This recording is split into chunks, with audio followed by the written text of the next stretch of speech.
Good morning बच्चों। आज हम सदिशों के बारे में जो है, जहाँ पर हमने कल छोड़ा था उससे थोड़ा आगे पढ़ने वाले हैं। कल हमने सदिशों के प्रकार पढ़े थे और करीब 5 प्रकार के सदिश हमने कल पढ़ लिए थे। अभी अन्य 2 सदिश बचे हुए हैं, उसके विषय में थोड़ा बता देता हूँ। छठवें प्रकार का जो सदिश है वो है आबद्ध सदिश।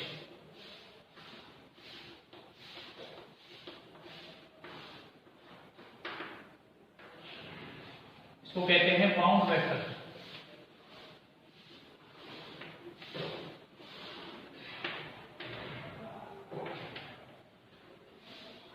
आबद्ध सदिश क्या हुआ? Bound vector. मैं यहां पे लिख भी रहा हूं, आप सुनेंगे। जैसे बाउंड से मतलब होता है बंधा हुआ, यानी कि ऐसा सदिश जिसका प्रारंभिक बिंदु जहां से प्रारंभ कर रहा है वो उससे बंधा हुआ है, उसके प्रारंभिक बिंदु को बदला नहीं जा सकता है।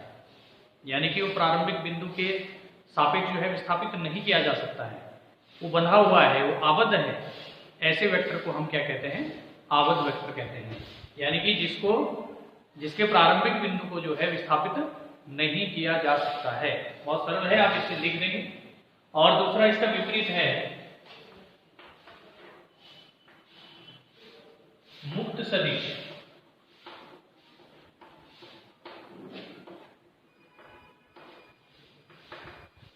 इसको कहते हैं फ्री वेक्टर।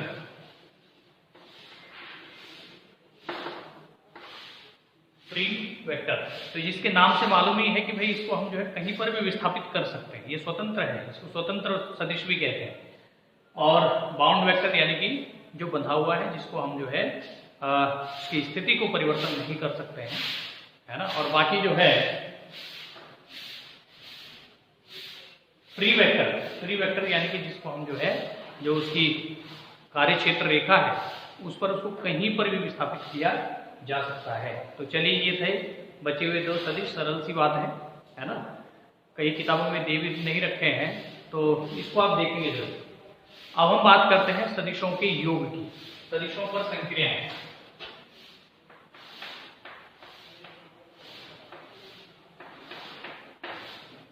सदिशों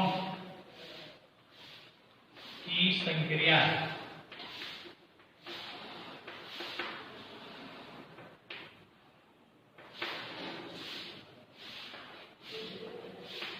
सदिशों की संक्रियाएं।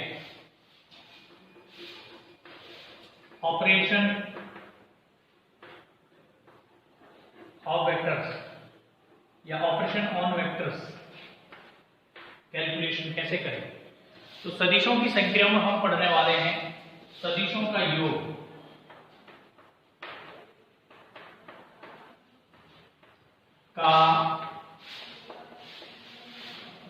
ऑब्लिक व्यकलन, इन दोनों को साथ में पढ़ा जाता है। सदिशों का योग ऑब्लिक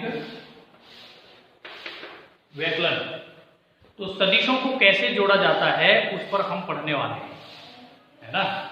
और सदिशों को घटाया कैसे जाता है, ये दोनों प्रक्रियाएं एक साथ पढ़ी जाती है। उसका ऐड कैसे करेंगे, सब्ट्रैक्ट कैसे करेंगे, उन दोनों को हम एक साथ पढ़ सकते हैं। ठीक है। तो पहली बात,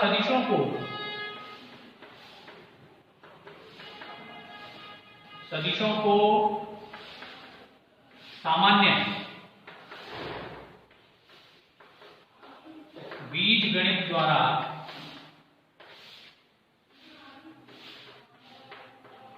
नहीं जोड़ा जा सकता है।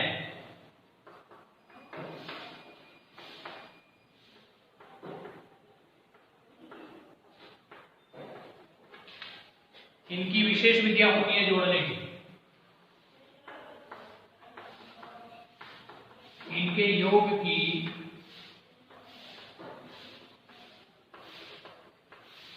विशेष विधियां होती हैं। इनके योग के लिए विशेष विधियां होती है, और विशेष विधियां कौन कौन सी है इस पर हम पढ़ने वाले हैं। तो सामान्य बीजगणित की विधि द्वारा नहीं जोड़ सकते हैं, ठीक है ना। अच्छा, अब बात करते हैं कि ये तो पहली बात हुई, सदिशों के योग के लिए ये पहली बात हुई। अब दूसरी बात क्या है? नंबर 2, केवल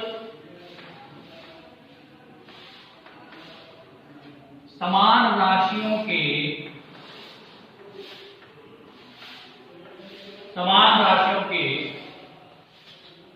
सदिशों को ही जोड़ा घटाया जा सकता है। केवल समान राशियों के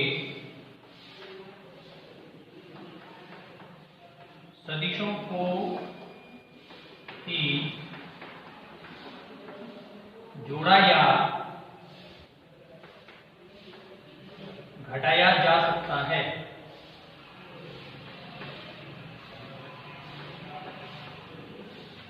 तो जब हम सदिशों का योग करते हैं या व्यकलन करते हैं तो उसके संबंध में हमको दो बातें याद रखनी है। सदिशों को सामान्य बीजगणित द्वारा बीजगणित विधि द्वारा नहीं जोड़ा जा सकता है। इनके योग की विशेष विधियां होती है, उन विधियों पर हम चर्चा करेंगे आगे। और दूसरी बात क्या याद रखनी है? दूसरी बात याद रखनी है कि केवल समान राशियों के सदिशों को ही जोड़ा या घटाया जा सकता है। मतलब क्या हुआ कि वेग को सिर्फ वेग के साथ जोड़ सकते हैं, बल के साथ नहीं। बल को बल के साथ जोड़ा जा सकता है, वेग के साथ नहीं। या वैसे ही त्वरण को त्वरण के साथ जोड़ा जा सकता है, वेग के साथ नहीं। या फिर उसको वेग के पदों में व्यक्त करना पड़ेगा, है ना। तो समान भौतिक राशियों के सदिशों को ही जोड़ा या घटाया जा सकता है। याद रखेंगे, दूसरा पॉइंट बहुत महत्वपूर्ण है। जब हम योग या व्यकलन करेंगे यानी कि जोड़ेंगे या घटाएंगे तो किसको जोड़ेंगे? समान राशि, समान सदिश नहीं, समान राशियों के सदिश। वो विपरीत दिशा में भी हो सकते हैं, एक ही दिशा में भी हो सकते हैं, है ना। तो इसको करेंगे, ठीक है। और तीसरी बात क्या याद रखेंगे? यदि सदिश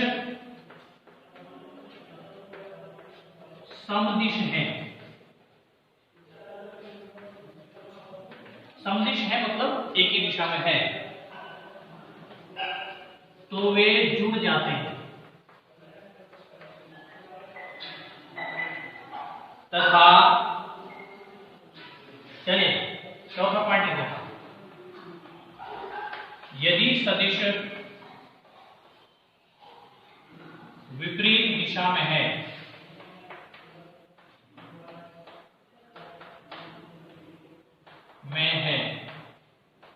तो वे घट जाते हैं, ठीक है। मतलब क्या होगा? जैसे बाई चांस दो सदिश हैं वो एक ही दिशा में है, ऐसे करके, ठीक है। ए भी है और बी है, तो इनको हम जोड़ देंगे, ए प्लस बी। यहां पे अगर ए, जैसे आगे को ए है इधर को बी है, तो ये घट जाते हैं, ये हो जाएगा a minus B, vector a minus B. तो अगर दिशा एक जैसी है तो सीधे सीधे जोड़ देते हैं, और अगर दिशा जो है विपरीत है तो वो क्या हो जाएंगे? घट जाएंगे। इसलिए मैंने कहा था कि योग और व्यकलन एक ही साथ होता है, दिशा पर निर्भर है। दिशा समान है प्लस हो जाएगा, दिशा विपरीत है माइनस हो जाएगा, ठीक है। तो सदिशों का योग और व्यकलन, ठीक है। इसके बाद हम गुणन पढ़ेंगे, फिर भाग पढ़ेंगे। तो सदिशों का योग और व्यकलन के 3 नियम, के 4 बातें आप याद रखेंगे इसमें, ठीक है। पहली बात, इनके जोड़ने की विशेष विधियां होती हैं, सामान्य बीजगणित के विधियों द्वारा इसको जोड़ा नहीं जा सकता है।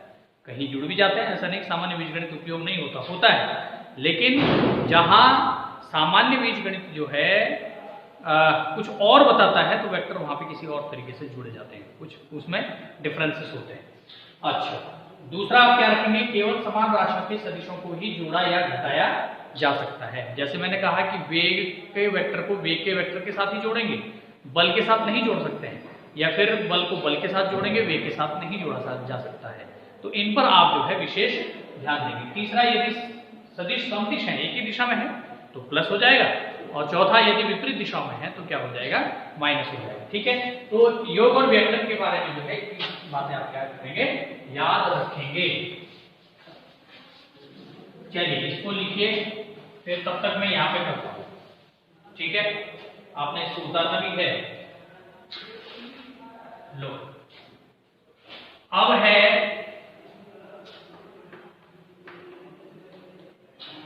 सदिशों के योग या व्यकलन की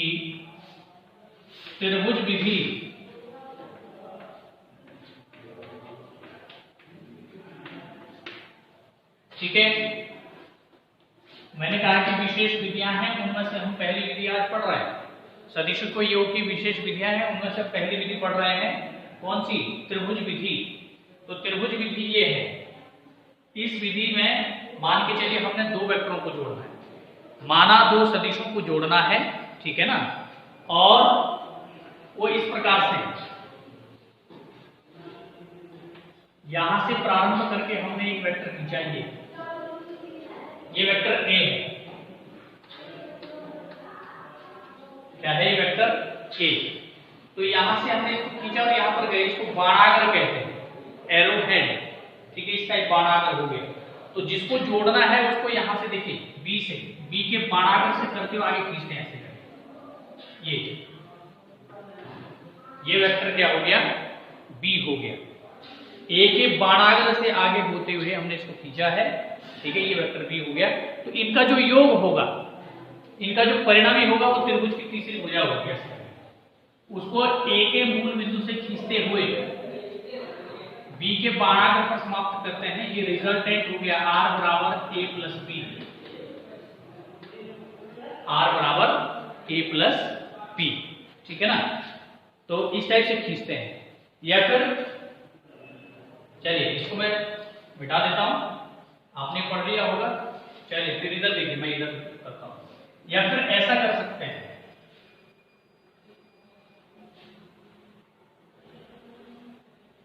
हाँ, यहां पर जो आर और जैसे ए के बीच, वेक्टर ए और आर के बीच बनने वाला कोण, बी या आर के बीच बनने वाला कोण थीटा, ठीक है ना। तो माना इसी में हम कर देते हैं, मैंने यहां से पहले बी खींचा, जरूरी नहीं कि ए को खींचेंगे, बी को भी खींच सकते हैं। बी ये इसका बाणाग्र है, और फिर दूसरा वेक्टर यहां से खींचेंगे ऐसे, ये ए हुआ और इनका रिजल्टेंट ये होगा बी के मूल बिंदु से और यहां तक। ये आर बराबर हो जाएगा, लेकिन क्या होगा? बी प्लस ए, ये उल्टा हो जाएगा, बी प्लस ए। इसको हम आर डैश भी कह सकते हैं, वेक्टर आर डैश। उसको हमने आर नाम दिया है, इसको हम आर डैश कह सकते हैं, ठीक है ना। तो इस पर क्या करेंगे, मैं यहां पर लिख देता हूं, माना दो सदिशों वेक्टर ए व वेक्टर बी को जोड़ना है, ठीक है। सर्वप्रथम इस चित्र के अनुसार वेक्टर ए को खींचते हैं तथा वेक्टर ए के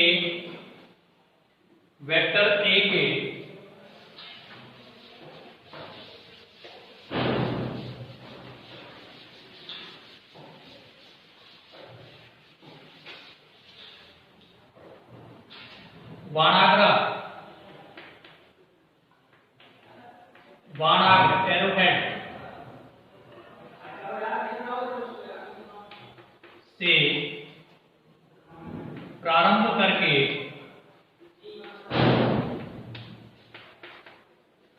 वेक्टर बी खींचते हैं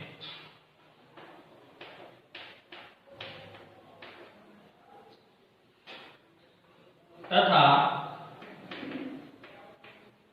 इनका परिणामी वेक्टर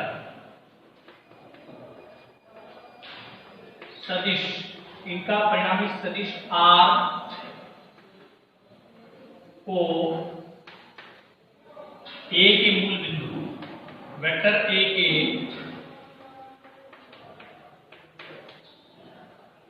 मूल बिंदु से खींचते हुए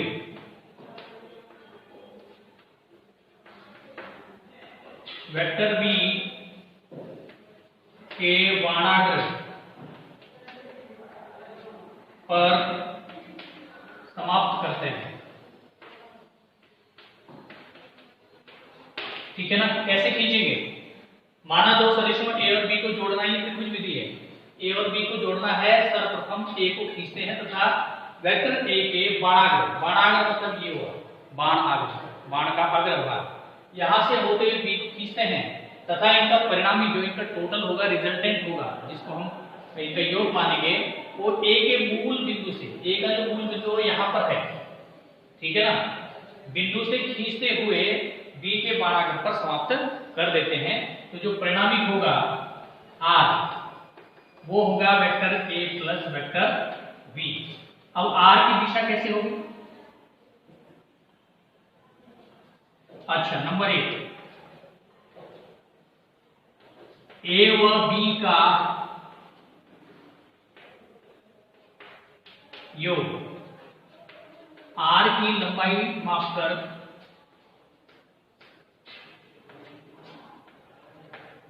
प्राप्त कर सकते हैं। जो ए और बी का योग होगा इसकी लंबाई मापकर प्राप्त कर सकते हैं। जब हम विशेष स्थितियां पढ़ेंगे, उदाहरण पढ़ेंगे, तो वहां समझ में आ जाएगा। अच्छा, और दूसरा, आर की दिशा ए और आर या बी व आर के बीच बनने वाले कोण से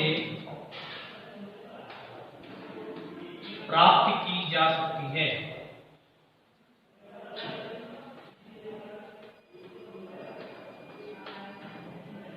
इसमें दो बातें याद रखनी, ठीक है ना, ऐसे करके ए और बी का जो योग है या आर का जो परिमाण है, ए और बी का योग मतलब आर का परिमाण, उसको हम आर की लंबाई मापकर प्राप्त कर सकते हैं, और आर की दिशा ए और आर या बी और आर के बीच बनने वाले कोण से प्राप्त की जा सकती है। ठीक है, जब हम परिणामी निकालेंगे आर के लिए जो फॉर्मूला हमने निकाला था, तो उसके माध्यम से इसको आगे करने वाले हैं।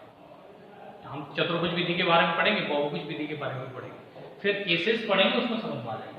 या इसका जरूरी नहीं है, जैसे हमने कहा कि भाई आवश्यक नहीं है कि पहले ए को ही खींचना है, पहले आप बी को खींच सकते हैं, फिर बी के बाणाग्र से नीचे ए को खींचा और ये रिजल्टेंट आर डैश हो गया। लेकिन स्थिति क्या हो जाएगी, जिसको आपने पहले खींचा वो पहले रहेगा। आपने ए पहले खींचा तो ए प्लस बी, ठीक है, लेकिन अगर बी पहले खींचा तो बी प्लस ए उल्टा हो जाएगा, ठीक है ना। अगर ये दोनों सपोज आपस में समांतर हैं, ये आर है और ये आर डैश है, तो फिर ये समांतर है तो बराबर हो जाएंगे, समदिश हो जाएंगे, ठीक है, इनकी दिशा जो है ऐसे हो जाएगी। तो फिर यहां हो जाएगा वेक्टर आर डैश बराबर वेक्टर आर, यानी कि बी प्लस ए बराबर ए प्लस बी, ठीक है ना। तो ये हो गया, तो यानी कि सदिशों को क्रम विनिमय में जोड़ा जा सकता है, ठीक है, ए को आगे और बी को पीछे करके इसको जोड़ा जा सकता है। तो आज के लिए फिलहाल इतना ही, कल हम इसके बाद इससे जो है आगे पढ़ेंगे, और समझने के लिए आप इसको बार बार देखने का प्रयास करेंगे। फिर भी कोई डाउट रहता है तो ग्रुप में उसका नोटिफिकेशन मुझे दे देंगे, ठीक है। धन्यवाद।